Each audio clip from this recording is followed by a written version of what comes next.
How does social media both assist and weaken the power of a protest?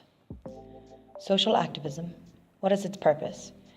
It raises awareness of social issues. If you've ever signed an online petition, shared a video about a cause, worn an awareness bracelet, donated through text message, tweeted hashtavism, or purchased a product because they donate to a charity, you have aided in raising awareness. You have protested to an issue, but in a rather modern way. This kind of activism has been often referred to as slacktivism. Turkish writer, academic, and techno-sociologist Zeynep Tufekci, known primarily for her research on the social implications of emerging technologies, discusses how this kind of activism can empower social movements but also weaken them.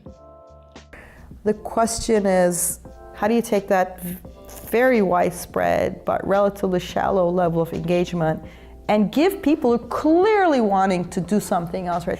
How do you organize it so more people can step and say, here are things you could do collectively, and by doing it collectively along the way, you also build those important skills of decision making together and hanging together. Easier to mobilize does not necessarily mean easier to achieve. Tufekci compares how before the time of social media, activists had to create their movements in the only way they could, in person. Long logistical and often high-risk tasks had to be done as a collective, which created organizations that had to learn to make communal decisions and work together, making a stronger, larger, more powerful belief system. This meant that though the rallies and collective meetings took longer to organize, there was often a larger effect. Speakers don't just see the mass, but the long-term, hard work it took to put on that march. Tufekci argues that the understanding the rally speakers and the opposition have of the campaign is very different from that of a rally organized via social media. Movements such as the civil rights movement were built in velocity and effect over a prolonged period of time.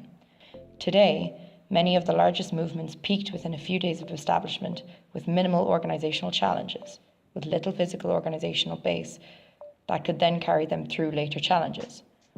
Then another movement overshadows the previous. It's clear that social media can hugely assist movements and spread awareness, while also creating a platform that allows for immediate response. But Tufekci advises to recognize technology for what they are good for and use them fully for that purpose.